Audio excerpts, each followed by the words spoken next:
안녕하세요. 부동산 법률 TV입니다. 경매 물건을 접하다 보면 유치권 신고 있음 이라는 물건을 많이 보게 됩니다. 오늘은 유치권의 성립 요건, 유치권에 대한 판례의 입장, 낙찰받은 물건에 유치권을 행사하고 있을 때 그때 대처 방법, 유치권으로 돈을 만드는 방법 등에 대해서 설명드리도록 하겠습니다. 세상을 살아가는데 큰 도움이 되는 내용들이니까 끝까지 시청해 주시고 구독과 좋아요도 부탁드립니다. 먼저 유치권이 뭔지 관련 법 조문을 보겠습니다. 우리 민법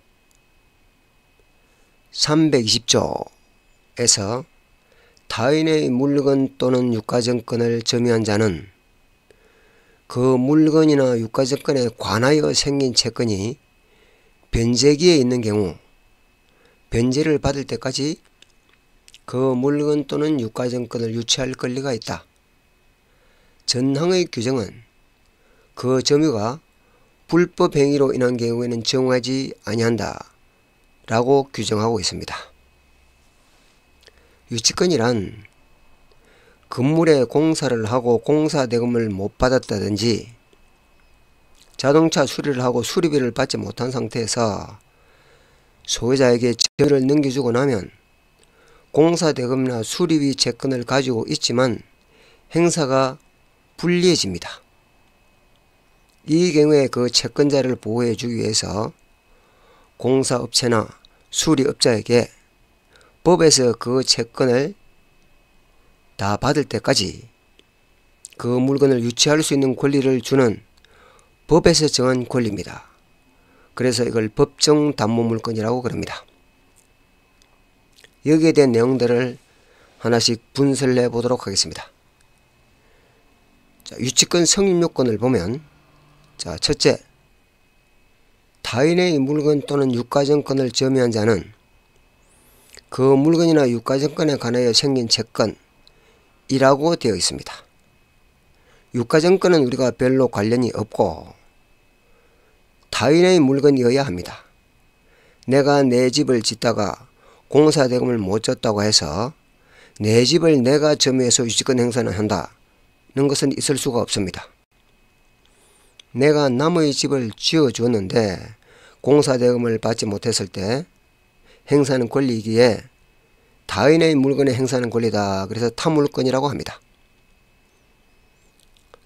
이 물건이나 유가증권에 관해 생긴 채권이라고 되어 있는데 이때 그 물건과 채권 간의 결련성 관계가 존재해야 된다. 이렇게 표현합니다. 채권이 그 목적물로부터 발생한 경우입니다. 건물 신축 중 공사 진행 정도에 따라 공사대금을 지급하기로 약정을 했는데 공사대금이 지급되지 않는 경우, 즉 터파기 공사를 하다가 또는 A지분을 박아놓은 정도 상태에서 그때까지 공사대금이 미입금되었다고 해서 유치권 행사를 할 수 있느냐가 문제가 되는데 이때는 아직 그 건물은 건물로서의 형체를 갖추지 못했기 때문에 건물에 대해서 유치권 행사를 할 수도 없고 토지에 대해서도 유치권 행사를 할 수도 없습니다. 이때의 공사대금은 토지 때문에 발생한 채권이 아니기 때문입니다. 물론 그 건축을 하기 위해서 축대 공사를 했다거나 또는 토지의 전용 비용이 들어갔거나 형질 변경 비용이 들어갔다면 그때는 순수하게 토지에 대해서 그 비용이 발생한 것이니까 그 토지에 대해서 그것으로 유치권 행사는 할 수가 있겠지만 건축을 위해서 터파기를 하거나 H지분 공사를 한 정도, 이거는 토지와는 관계가 없는 비용이었으니까 토지에 대해서도 행사할 수가 없습니다. 임차인의 과실 없이 보일러가 고장났거나 세면기가 파손됐을 때 임대인이 당연히 고쳐줘야 함에도 불구하고 안 고쳐줘서 임차인이 수리를 했을 때 그 수리비 등의 비용, 그건 당연히 그 집 때문에 발생한 채권이니까 유치권 행사를 할 수가 있습니다. 둘째, 그 채권이 변제기에 있어야 합니다. 건물주 입장에서는 나중에 그 건물이 완성되고 세를 낳아서 보전금융을 받아서 공사 대금을 치를 목적으로 공사 도급 계약 체결 시 공사 완공 후 6개월 내에 잔금을 지급한다 라고 당사자가 합의를 했다면 그 기간까지는 유치권 행사를 할 수가 없습니다. 자, 셋째로 그 물건을 점유해야 합니다. 유치권은 물건입니다. 물건이란 것은 어느 누구에게나 자기 권리를 주장할 수 있는 절대권입니다. 어느 누구에게나 그 권리를 주장하려면 내가 그 권리가 있다는 것을 누구나 알 수 있도록 공개적으로 표시해야 합니다. 이것을 공시라고 합니다. 그래서 소유권이나 전세권, 저당권 같은 물건은 등기 후에 자기 권리가 있다는 것을 표시합니다. 그러나 유치권은 현행법상 등기할 수 있는 권리가 아니므로 알리는 방법이 점유입니다. 이때 점유는 직접 점유라도 되고 간접 점유라도 됩니다. 직접 점유라는 것은 자기가 직접 점유를 하는 것이고, 간접 점유라는 것은 경비업체나 용역업체 등을 통해서 점유할 수도 있다는 뜻입니다. 그리고 우리 판례는 출입문을 잠그고 벽면에 유치권 행사 중이라는 현수막을 거는 것도 대체적으로 공시로 인정을 합니다. 그러나 이것은 24시간 동안 계속 사람이 점유할 수는 있는 것은 아니므로 일시적으로 하는 것이지, 현수막을 걸어놓고 아예 장기간 점유를 하지 않게 되면 유치권이 인정되지 않는다는 판례도 있습니다. 자, 이때 점유는 적법 점유라야 합니다. 불법으로 점유를 했을 때는 유치권이 인정되지 않습니다. 넷째로 유치권 배제 특약이 없어야 합니다.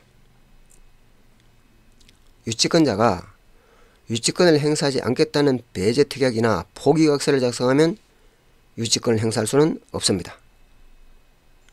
통상적으로 유치권 신고 있는 물건은 은행에서 대출을 해주지 않습니다. 이때 은행에서 하는 소리는 유치권 행사자에게 유치권 포기각서를 받아오면 대출해 주겠습니다, 이렇게 말합니다. 그렇게 되면 유치권자는 유치권을 행사할 수 없기 때문입니다. 자, 또한 은행에서 나대지에 대출을 해줄 때는 저당권, 거저당권 설정과 동시에 지상의 지상권을 설정합니다. 그는 건축을 할 수 없도록 그 권리까지를 행사하기 위해서 지상권 설정을 합니다. 이때 꼭 건축을 하려면 지상권자인 은행의 승낙서가 있어야 건축 허가가 나옵니다. 그때 승낙해 줄 때는 은행이 공사업체에게 미리 유치권 배제 특약서를 받아오도록 합니다. 자, 이럴 때도 공사업체는 유치권 행사가 안됩니다. 그래서 나중에 공사업자가 유치권 행사를 하면 은행에서 유치권 배제 신청서를 제출하는 경우가 이런 경우입니다. 자, 지금부터는 우리 판례가 유치권을 인정하는 경우 또 부정한 경우를 살펴보도록 하겠습니다. 일단 유치권자가 점유를 상실하면 유치권은 소멸합니다. 따라서 응찰자 입장에서는 유치권 신고 있는 물건들은 조심하셔야 하는데, 맨 처음 따져봐야 할 점이 매각 물건 명세서와 집행관의 해낭조사서에 해낭조사 당시에 유치권자의 점유가 있는지를 확인하셔야 합니다. 유치권자가 점유하고 있다는 표시가 있으면 채권의 유무와는 변론으로 하고 일단 점유는 인정이 되는 게 대부분입니다.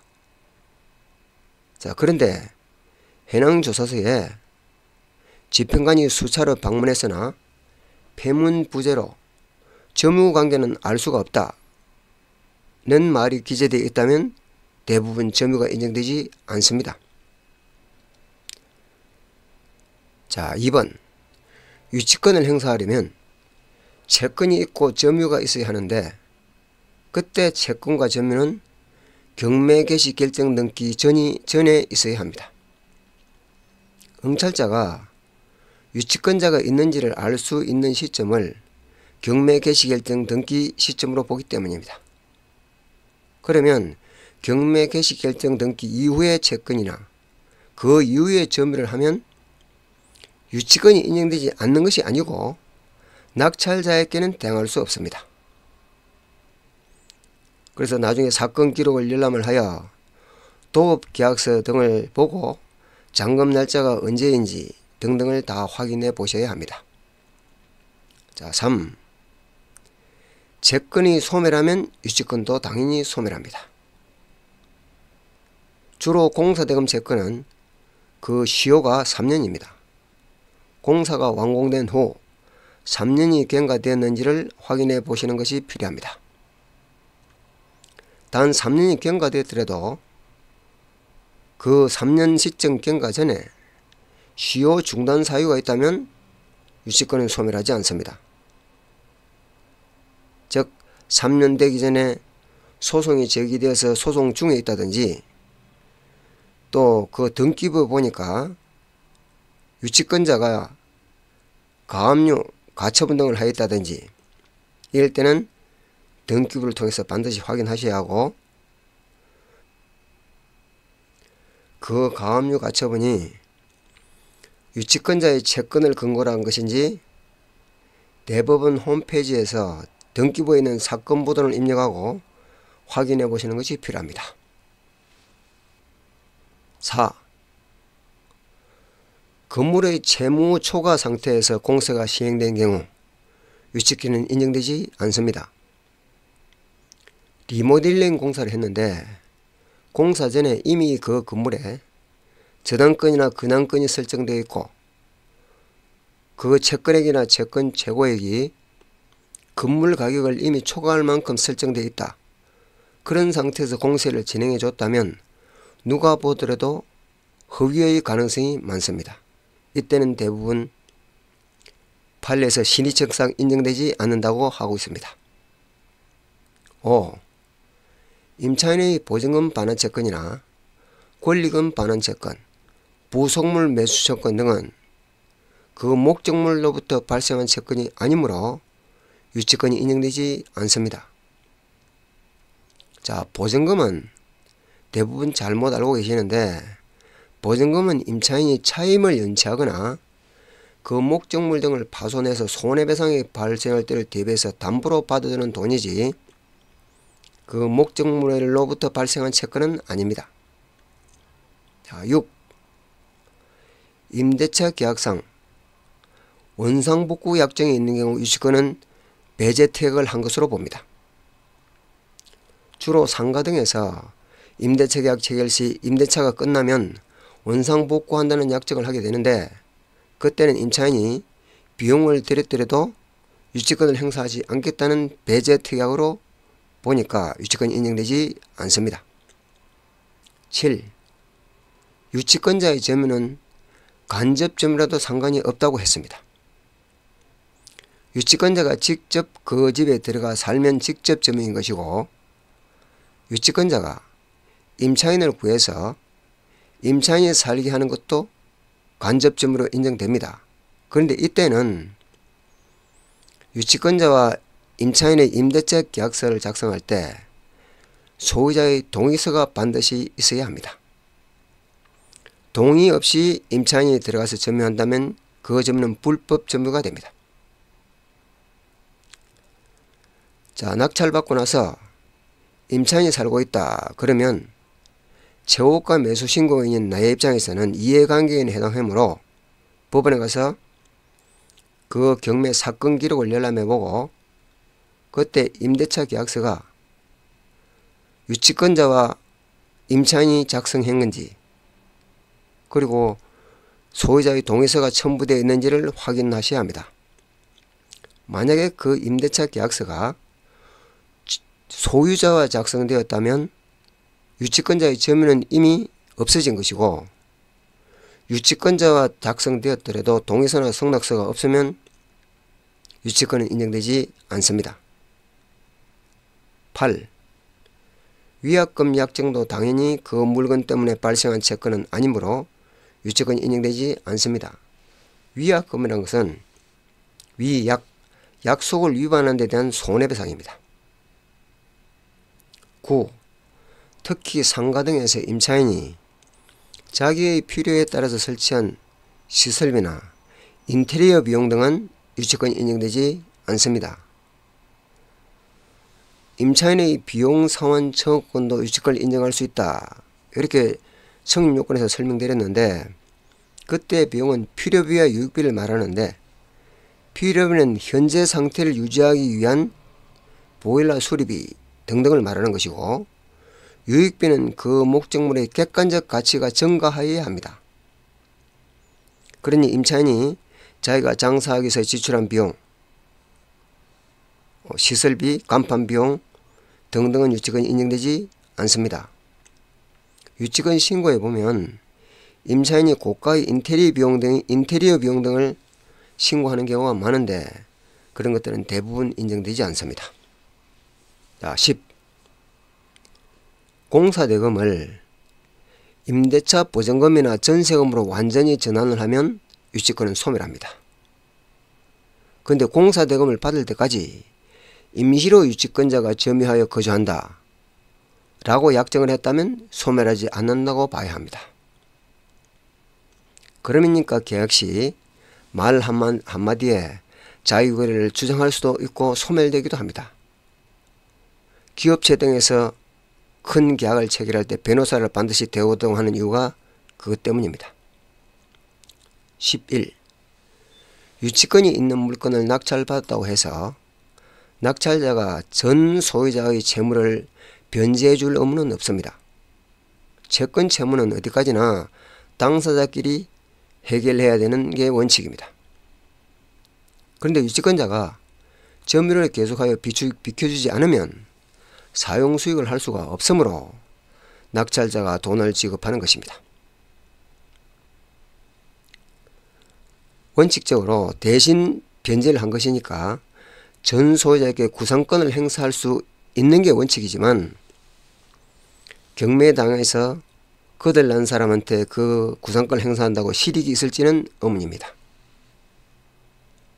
이런 사유 등으로 유치권이 인정되는 경우가 있고 인정되지 않는 경우도 있습니다.